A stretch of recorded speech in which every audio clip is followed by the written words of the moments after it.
What's going on, Tamers? It is me, Guy, still recovering from his birthday yesterday. So much pizza. But we are in our 6th week of the BT13 VS Royal Knights set for the Digimon card game over here in Asia, and the results are pretty much what you'd expect. Keep in mind, this is the first week that the restriction of the Greymon X-Antibody has gone into effect over here in Asia, and as a result, we've seen a big shift in a lot of the decks that have been doing well. But anyway, let's take a look at the results from last week's events, a few key takeaways, and a closer look at some of the decks that topped over the course of the past week. So feel free to take a look at the results from last week, but in the meantime, sit down for just a moment because it's story time, kids. So last week, a pretty prominent member of the Japanese Digimon card game community, who goes by the name Tetra Deji, put up his opinion of a tier list for BT13, and it got a ton of traction. In fact, a lot of people really agreed with his thoughts there, and this list, or this week's results, kind of echo his tier list. And so, I mean, you take a look at things like the top Marcus, as well as Beelzemon. Belphemon has been doing really consistently well after the first few weeks. And then you've got things right under them, Hunter, Red Hybrid. Red Hybrid is a deck that I always knew was strong, but I never really understood why, and it just craps out damage from Tamers so fast that a lot of decks just can't keep pace. You've also got things like Royal Knights there as well, and Ulforce Regional was a really big winner this week. Keep in mind that this is ahead of the release of some of the trainer cards that are going to come out at the end of April. The blue trainer card specifically is going to be very useful for Ulforce Digimon, so I expect that deck to change and maybe go up a little bit once it's released. And as we look at the decks at the rookie level here, probably the biggest surprise is going to be, or maybe it's not a surprise, the inclusion of Greymon here, only 3 wins over the last week. And this is again because Greymon X-Antibody got hit with the restricted list updates as of April 1st, and this set of events, it takes games from March 31st all the way through April 6th, so that is taken into account here. One thing that I noticed when looking at the Greymon lists that did top is that they have gone back and focused again on the Black Greymon package instead of like the Greymon package that was really aggressive. So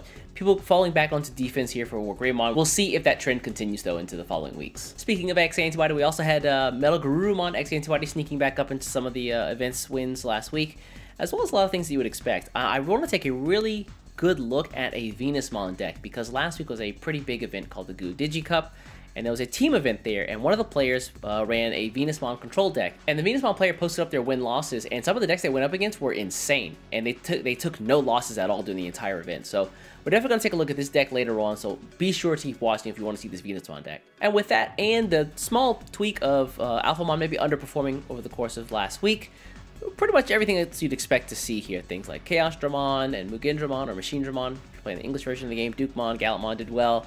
We also see the Ghost game decks doing pretty decently. Got the Gamamon here, as well as the Jellymon. Imperial Dramon found a top out there. Mastamon, and then Marsmon, Phoenixmon actually took a win. I was kind of surprised to see this one. And then, of course, Scamon and something like Vmon Armor Rush as well. The first list I want to take a look at is going to be one of the Greymon lists that I talked about before. Again, the upper half of the deck is focusing more on Black Greymon rather than just Greymon, and so it's a little bit more defensive in nature. What I do like about this deck is that it feels balanced. So you see the red Agumons just here for incredible surge in the early game, the restricted 1 Greymon X-Antibody, as well as some pretty nice Security Attack Plus Greymons. So it's a nice little split between the Security Attack Plus as well as the Plus 2000 here. And then when you get to the upper half of the deck, we have 4 copies of the aggressive and more offense-focused Metal Greymon X-Antibody.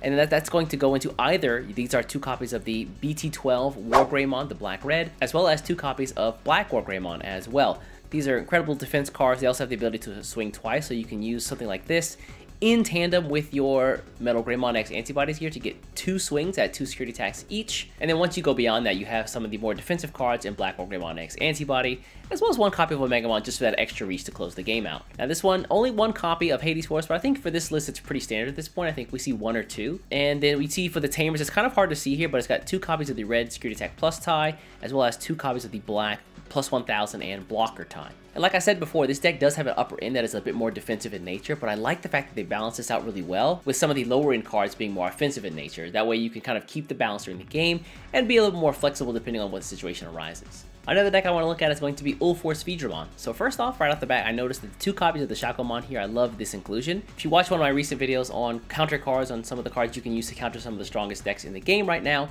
then you know that Shakomon is an excellent choice when you're going up against Hunters. Moving along, one of the more contentious points for this deck, in my opinion, looking at lists over the past couple months, is that the level 4 spots are probably the hardest to choose.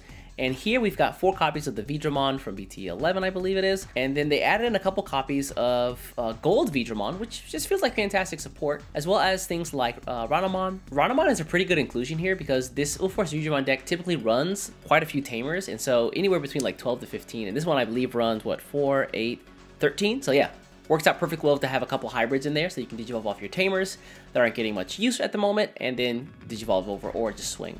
Other than that, the list is pretty standard from what I've seen. A couple copies of the Arrow Digimon at level 5 level. Of course, you're going to have your Ulforce Digimons, all of the BT11 ones for level 6s. And then a couple copies, just 2 here, 1 or 2 I think is okay, of the Ulforce Digimon X-Antibody. Outside of that, for the tamers, we're going to have the Taichi tamers. What's so nice about this card is that it was pretty hard to get your hands on in its original release, but now that the RB1, the reboot booster, has been released over here in Asia, it's much easier to get your hands on this tamer. Some of the old Rena tamers, as well as, of course, the necessary secret rare new Rena tamers that you need, and then a couple copies of the Daisuke tamer, just so you can get a bit of draw, as well as a little bit of extra memory every single turn. Like I mentioned before, this deck is going to receive a buff once the new trainer cards come out at the end of April. Right now they're running a couple copies of Blue Memory Boost, but I would expect these maybe be swapped out for the trainer cards, which, unlike the Memory Boost cards, which only search out Digimon, the trainers can also search out Digimon and tamers, which means your arenas become an option if you want to grab something off the top in your search. So if you're looking to build the Ulforce Digimon, or you already have a deck you want to buff it up, wait till those trainer cards come out because it's going to be very big for the deck.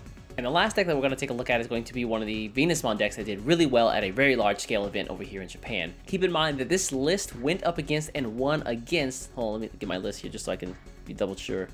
Alphamon, Belphamon, Black War Greymon, Red Hybrid, Beelzemon, and another Alphamon, excuse me, 2 Alphamons actually, and won all of their games. So pretty incredible, pretty impressive, and as a result, I definitely want to take a look at this list. So as we actually dig into the list, I don't think the bottom half is anything too crazy. We got a couple of the Psychemons because we hate Royal Knights, a couple of the Gazimons here because we hate other decks that aren't Royal Knights, some of the Cycle using the Aizmon Scatter mode here, and then some more draw and search using the Terumon. And then we're going to have the Anjuwomon package here as the level 5, seeing the Anjuwomon here who gives security attack minus on play, and then the Anjuwomon X-Antibody who gives recovery as well. And then as we get to the top end, we got some of the defensive cards here like Venusmon, 3 copies of this, 1 copy of the Kentarosmon or Sleepmon if you're playing the Japanese version of the game.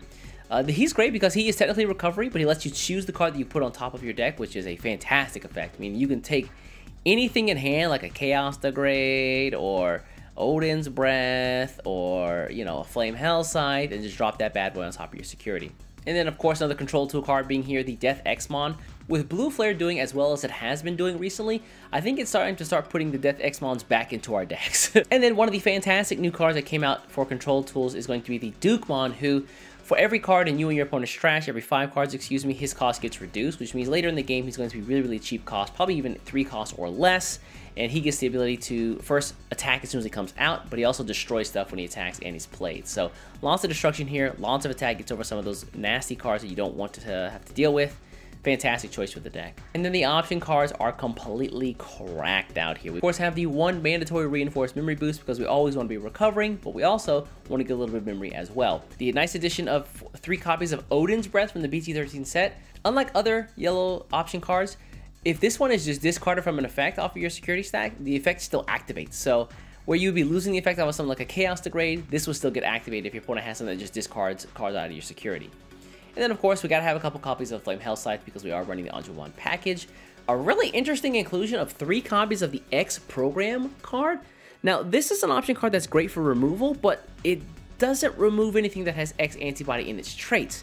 That's problematic because a lot of the top decks right now do have X-Antibody, but it does hit things like Red Hybrid, hits things like Hunter. So if your opponent's not playing an X-Antibody deck, this card is actually pretty useful. And then finally, we've got 4 copies of the mandatory Chaos Degrade because fantastic removal is always going to be fantastic removal. Anyways, folks, that's going to be for this week's Japanese meta report. War Greymon taking some really big L's, unfortunately. If you got an Ulforce Digimon deck, might be time to dust it off because those trainer cards coming at the end of the month are going to be big for it. And then outside of Royal Knights, Venusmon might be another control deck that you can use to stop a lot of those aggressive decks that are topping right now. Anyways, folks, let me know your thoughts in the comments below. If you have any questions, as always, feel free to ask them as well. I'm always answering down there, trying to help out folks as best I can. Anyway, I'm going to get out of here. Before you get out of here, do me a favor, hit the subscribe button, and I'll catch you in the next one. Take care.